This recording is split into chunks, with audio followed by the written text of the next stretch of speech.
Welcome back to the Book Club. I'm Michael Knowles. This month we will be reading King Lear by William Shakespeare, one of the great plays ever written. But before we get into King Lear, in our fast-paced world, it is tough to make reading a priority. At least it used to be. At thinker.org, they summarize the key ideas from new and noteworthy nonfiction, giving you access to an entire library of great books in bite-sized form. You can read or listen to hundreds of titles in a matter of minutes, from old classics like Dale Carnegie's How to Win Friends and Influence People to recent bestsellers like Jordan Peterson's 12 Rules for Life. If you want to challenge your preconceptions, If you want to expand your horizons, If you want to sound smart at cocktail parties, that's very important. You have to go to thinker.org, THINKR.org. No ease, no time for that, folks. Start a free trial, put your mind in motion. In the meantime, we will delve into King Lear with my guest, Douglas Murray, the international best-selling author of The Madness of Crowds, of Strange Death of Europe. These are books, Douglas, that paint, I'm sorry to say, a bleak political picture. And I felt the only book that paints a bleaker political picture would be King Lear by William Shakespeare. So thank you very much for coming on. It's a great pleasure. It's true. King Lear makes my work look like comedy. This play, we've already done Hamlet. We've done the other greatest play ever written. And so now we're doing Lear. You know, at least in Hamlet, there are a few light moments. There are a few moments of levity, some kind of fun. King Lear, not so much. It is all tragedy all the time. Yes, I mean, there are tiny moments of comic alleviation, but they are all themselves bleak. Yeah. The fool, famously in Lear, is one of the only characters, becomes the only character who can tell the truth to the king. Yeah. And his truths are not that funny, but are incredibly accurate and hurtful if you're the king. Right. Devastating if you're the playgoer. It is a play about human beings in extremis. It's about what we can be pushed to and what we cannot any longer put up with. It is one of the greatest and most moving, devastating even, insights into us as human beings. Before we get into why this is one of the great plays, maybe the great play ever written, just in, I don't know, a minute or so, can we say what this play is about? I would say King Lear, why not to be mean to your daughters. King Lear, why you should pay closer attention to your family and your kingdom. What happens in the play? It begins with the king dividing his kingdom between his three daughters. Two of them give speeches of great love and adoration of their father. The third, the youngest, Cordelia, cannot do this. And she's cast out from the court as a result. Simultaneously, we have the subplot of Gloucester, who discovers his own family disaster. One of his sons, illegitimate son Edmund, claims that the legitimate son Edgar is trying to kill him. Very confusing, by the way. Very confusing. Edgar, right. Edmund. But he finds this out, and his legitimate son, who is not trying to kill his father, also has to flee. So everybody ends up fleeing. The king, Lear, finds himself having to flee. He, having left his throne, finds that there's nowhere in the kingdom for him. He seeks sanctuary with his daughters, and they end up not giving him sanctuary. These are the evil daughters. The evil daughters. And he ends up maddened on the heath, losing his mind, accompanied by his fool. His youngest daughter, Cordelia, returns from exile with her husband to try to take back the kingdom, is captured, is briefly reunited with her father, is then murdered in prison, and her father comes in at the very end with the body of his daughter and himself dies of grief. This is a kingdom in which everything has fallen apart. The good have to flee. Yeah. The insincere are triumphing. Right. And the center doesn't hold. To quote Yeats, the whole thing falls apart. People have to flee. Lear tries to get hospitality even for his remaining court at his daughter's house. And in the end, because he's not a king, they don't need him anymore. And he can't find the hospitality. And of course, by the end, or by halfway through the play, Lear is staggering around on the heath, mad. The play really follows this greatest of falls from not grace, but power. And throughout it, obviously, the human dynamics change, but really they change in one direction, which is deterioration. The challenge almost throughout Lear is whether human suffering in any way leads to enlightenment, or whether it's just suffering. Right. And you see, as Lear winds up wandering, he's now lost his army, he's now lost his kingdom, he is broke. You know, you see him more or less as a beggar. You see Edgar, the good son, a very bad idea, by the way, to name two sons Ed. That's very confusing as a general rule. That's right. But the good Edgar is walking around. He pretends to be a beggar. He plays a beggar because he's fleeing from his father. His father winds up absolutely, or the Earl of Gloucester winds up completely out of fortune. Yes. And this is a theme that keeps coming up, is this wheel of fortune, this idea that man is pinned to the wheel of fortune, and sometimes you go up, sometimes you go down. And the good not only have to flee, but disguise themselves. Edgar has to disguise himself as a beggar. Another nobleman, Kent, disguises himself in order to escort Lear, by the point at which Lear is otherwise aided only by the jester, the fool, who is still with him. And this whole idea that in a way the good have to disguise themselves is the epitome of a kingdom that has fallen into tyranny. So many things in Lear are things that echo. It's why people regard it as being the masterpiece it is. What do you do in terrible times? What do you do if your family were turning against you? What you would do if the kingdom turned despotic? Yeah. And what you do in time itself. I mean, time itself is a sort of character in the play. Yes. And so I remember Stella Adler, the great theorist of acting, once said that you can't use your own personal experiences to play Hamlet. Unless you're Danish royalty, you have to use your imagination. But and of course, I think she's overstating it there. Here, though, I don't need to be a king to realize what time does to people, that time actually does diminish your power. It diminishes your influence. So many aged people are cast aside, even if they were once powerful and magnificent. One of the things I find most moving about the play is the midnight that comes about halfway through, where Gloucester, the figure who mirrors the progress of Lear, the decline of Lear, is at the house of one of the evil daughters of Lear. She and her husband carry out an act in avenging themselves on somebody they see as contrary to their cause, famously blind Gloucester. They rip out his eyes. Yes. The moment this terrible thing happens, an extraordinary thing happens. Yeah. A servant in the household of Lear's daughter objects and stands forward and says to his master something along the lines of, he says, "I've served you, master, many years." And he says, but greater service have I never done than now to bid you halt. Yeah. Something like that. He, the first servant, who doesn't even have a name, he's just first servant, ends up getting into a fight with his master, a physical fight. He ends up being slain.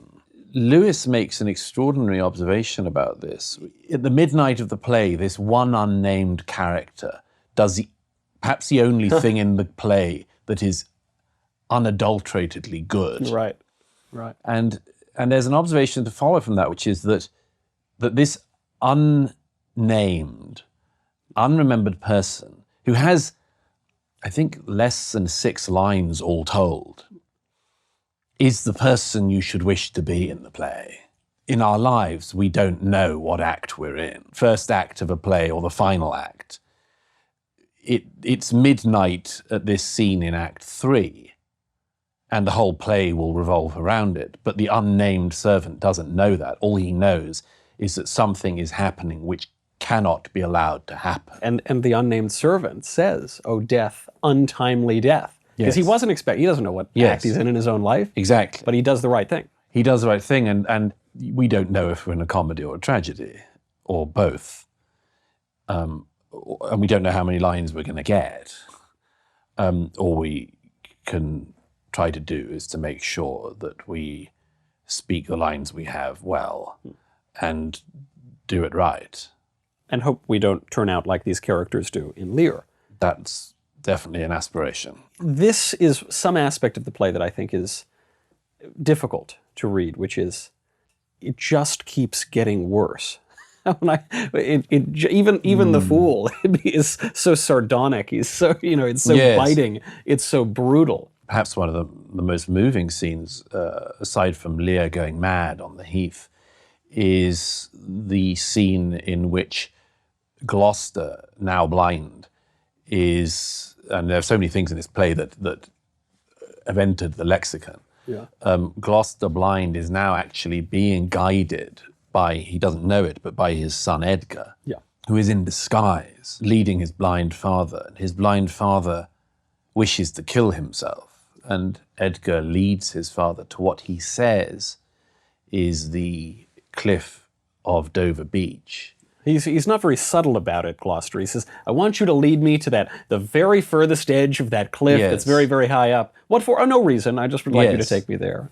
Edgar realizes his father's going to kill himself. He decides to effectively pretend to help him, but not. Yeah. So that this man who has fallen all the way ends up being misled by his son in disguise and cannot even kill himself because his son leads him to what is not an edge. He just falls forward and is on the ground. He discovers his son and he discovers the truth of what has happened to him. And the son that has remained loyal to him, who he has been so cruel to, albeit because he was misguided by his evil son. But so we lose Gloucester at that point. Then we lose Goneril and Regan. One poisons the other and then kills herself. And Cordelia comes back from France with her husband, the French king, to try to take back the kingdom. In any Hollywood production which hadn't been bothered by the hand of a genius, this would be the victorious moment where the kingdom was saved, but this isn't so. Cordelia is captured. She ends up being imprisoned with her father, who also, again in this thing of the two plots mirroring each other, who in the madness appears to recognize his true child. And there's a beautiful, one of the greatest moments of poetry is we too will sing like birds in the cage. Sing like birds in a cage. And what he's describing is, we'll just laugh about old times. Yes. And I mean, he says, and we'll talk about court news. Yeah. We'll gossip. Yeah. He has this vision of it, but this doesn't happen. Cordelia is also then executed. Yeah. At the very end, as Lear dies after cradling the body of his murdered daughter, Cordelia, with, by the way, one of the great speeches as he howls, like he did on the heath, where he howls in madness and insanity, but here howls in grief and something more, and dies of a broken heart, having realized what has happened. And then there's this glimmer of hope at the end when two of the survivors, including the good son of Gloucester, who's killed the bad son in a duel, at the very last lines step forward to be ready to take over the kingdom. And what remains of the kingdom. Yes. This final political moment does remind me that this is a political play. There's a line, it's not even one of the famous lines, but it was a line that struck me as particularly resonant now in our time, which is, Gloucester says this in Act 4, he says, "'Tis the time's plague when madmen lead the blind," right? Because his son, pretending to be a mad beggar, is leading him who's now been blinded. And I thought, it made me think of, I don't know, like Kanye West or something. It made me think that we are some of the people who actually might be leading us seem like they're kind of crazy people, and we are a blinded civilization. We don't see what has happened to us. We don't see where we come from. We don't see our past.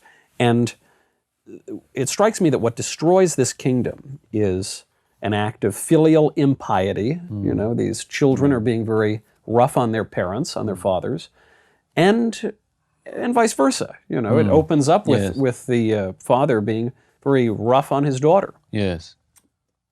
Is Shakespeare making a political comment here about the relationship between the generations? The relations in almost everything, the relations with loved ones, the relations with power. I mean, that's one of the overwhelming themes of Lear is a reflection on what power does. Yeah. How it not just corrupts, but corrodes. In the world of King Lear, everybody is potentially mad or can be driven mad. Everybody is a fool. I mean, Cordelia's a fool at the beginning for not playing the game in some ways. Yeah. Even the good characters. Gloucester is, from the outset, is...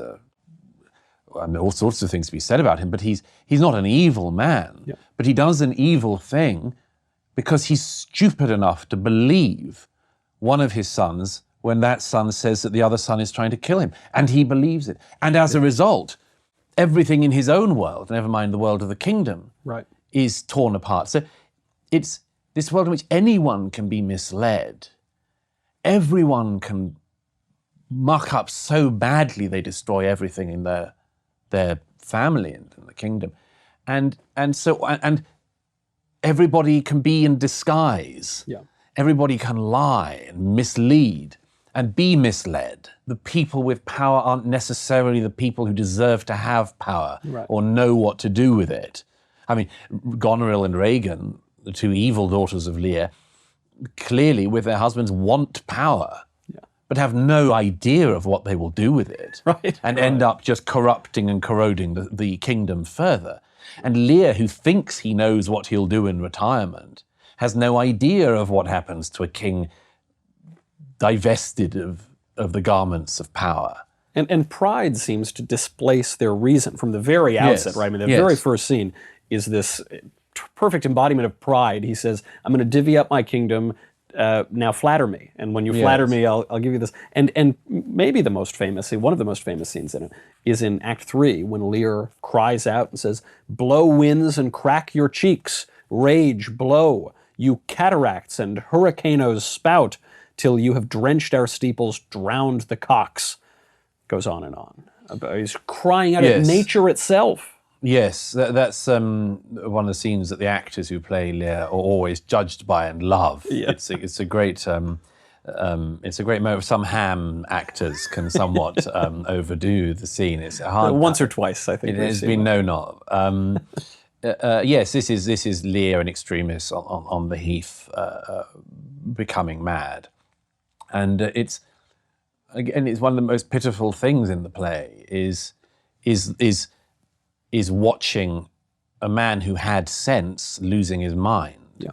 And it's terrifying. I mean, this is one of the things which I think causes the play to continue to be so important, is that we recognize elements of it in our own lives, the lives of those around us. That Lear ends up completely losing his sense of himself. He has to ask himself who he is. A number of characters do this. Edgar, the good son, says, Edgar, I am nothing. I am not Edgar. What is Edgar? What am I? This is what it's so like so much of Shakespeare. Certain lines resonate as if they were written yesterday, because they tell us something we had intuited but hadn't said about, for instance, the dissolving of character, the dissolving of a mind, the falling apart of a mind. And then the reflection on what you or we should or can do in those circumstances. You know, Lear howling into the hurricane is the howl of humanity in the situation we find ourselves in a beleaguering world, the point of which has not been adequately explained to us. And you can howl at the wind. And you can lose everything in it. I mean, this is the heath is obviously, among much else, a sort of metaphor that Shakespeare uses a place in which people lose themselves and find themselves. And this crucial thing, again, of this, do we learn anything from suffering? Right. Is it pointless? There's no way in which Lear can be returned to his throne. It cannot happen that way. He cries out, not just against the wind, he cries out against his two evil daughters. Yes. I'm going to get you. I mean, basically, I'll avenge myself. You're not going to see the things that I'm going to do to you. And it's pathetic, because you look at it and you say, of course he can't. Yes. And even if he could, even if there were the political advantages that would allow him to, he's lost his senses. He can't. Yes. He's actually a senile old man. And he talks about this relationship of age. He says, my daughters flattered me. They said that I had white whiskers when they were still black. They're flattering me as though I had the wisdom of age before I did. Don't we all do that? Yeah. And then when he does have these white whiskers, what do? He's cast aside. When he threatens revenges, is an incredibly familiar figure. I mean, we can recognize a part of it in ourselves in our less inglorious moments, or less glorious moments. We can recognize it in others. The idea, for instance, that with enough determination, rage, vengeance, violence, much more, you might change the course of things, is to some extent a maddening idea. Yes. Yeah. It literally deranges Lear. Not just a mad idea, but a maddening idea. Maddening, makes you go exactly. crazy as you have it. Yes. And who hasn't seen somebody do a bit of that? Right. The revenge I will have on this person for the slight, I believe. But it also comes back to this thing, which actually it's in Hamlet as well. It's in many of the great tragedies, which is the question of whether a terrible thing done can ever be undone. Right. Well, you see this at the very end, shockingly, one of the few moments of redemption you see in the whole play. Edmund, at the very end, this bastard, awful, evil son, even he, as he's dying, tries to do a good thing. He says, oh gosh, sorry, I put this hit out on Cordelia. Yes. She's going to go be killed in prison. Maybe go try to save her. Obviously it doesn't work, and Lear comes back in with Cordelia. But even he, as the darkness is closing in, he says, let me try to do one good thing at least. Yes, it's obviously too late for him as it's too late for Cordelia. But it's another of the glimpses you get in the play, these little signs that Shakespeare gives you that it is possible, even at that moment, to try to redeem something. And it's one of the most profound aspects of the play, that this extraordinary bleak landscape in which all of the characters find themselves, nevertheless, even the worst of the characters could, if they had wanted to, redeem something. Yeah. They just repeatedly choose not to and suffer the consequences of it. I mean, at the very end of the play, at the end of Act 5, Lear is holding his daughter's body. He comes to his senses again, like Gloucester. Yeah. Just before the end, there is a moment of recognition in which he learns everything that he could have learned in the rest of his life and didn't. He has this pitiful speech as he says, he's testing her. He thinks maybe there is breath in her body. And as if he could wish her back to life. And he says at the end, no life. Why should a dog, a horse, a rat have life, and thou no breath at all? And then he starts to dream that her lips are moving. And his last words, he says, look on her, look her lips, look there, and dies.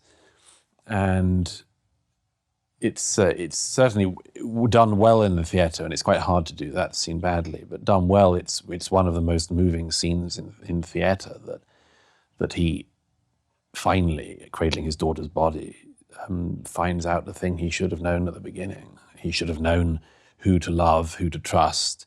He should have known, among much else, the potential costs and the consequences of the game he set in motion. He should have understood the world he was in more accurately. And we, the viewer, the audience, the reader, obviously have the opportunity to judge Lear. As every character in the play, we have the opportunity to judge, but the real question we have at the end, as the smoke starts ever so slightly to clear, is whether we would have done any better Right. in the circumstances that the characters find themselves in. I think, by the way, I think that's one of the reasons why this play has endured and has spoken to people. Because, of course, in some societies, America, you might say, is one of them. There is a narrative that everything can come right. You're right. Never too late. Yeah, Alan Bloom once described a form of American nihilism, which he said is nihilism with a happy ending. Things don't just work out by some cosmic fluke. They can always become better or worse, made more maddening or more sane by the actions of the people in it, in the society, in the play. People have given accounts across the centuries of finding in Lear this reflection of their own lives, of their own situation. Right. The reflection that doesn't just fall out better by chance. It all relies on the actions of absolutely every individual on the stage. And you mention in Lear's final lines, talking about Cordelia's lips. And you'll recall when he is waking up, he's sort of asleep, he's in this stupor. What wakes him up? Cordelia's lips, kisses from Cordelia's lips. She says, my lips will be your medicine. Yes. Lips, which seems to me, obviously it's an image, and it's a commentary on speech and on language, on what lips do, how we can hopefully learn these lessons before that very last moment. That's right. The lips got her and indeed him into the position, didn't they, at the very beginning? Right. And also have this curing potential. Yes, you're right. A lot of things in the play come around like that. Disguises that turn out to reveal truths. Madmen who turn out to be the only people who are sane. Fools who are the only ones who can speak the truth. Right. The whole world thrown upside down. But by being turned and thrown upside down and jumbled, is somehow made more clear. And I think that's a good pitch, by the way, for the play, that in seeing these truths, these parallels to our human nature and to our own lives, we can hopefully avoid the maddening lies that will destroy our kingdom and our lives until at the very last second we find out it's too late. Or you could just, read these things and you sort of try to understand those truths while you're still moving and still breathing. Douglas, we could talk about this play for another 30 hours probably, and perhaps we'll have to do that next time you're in the States. Douglas Murray, you should of course go out and read Strange Death of Europe. You should read Madness of Crowds. Those can be the two books right after you read King Lear. Thank you so much for being here. It's been a great pleasure. Mine as well. I'm Michael Knowles. This is the Book Club. We'll see you next time. Thank you so much for watching this episode of the Book Club on PragerU. PragerU is a 501c3 nonprofit organization, so we rely on donations from viewers like you to keep this content on the air. Please consider making a tax-deductible contribution today to help keep this content coming. Thank you very much.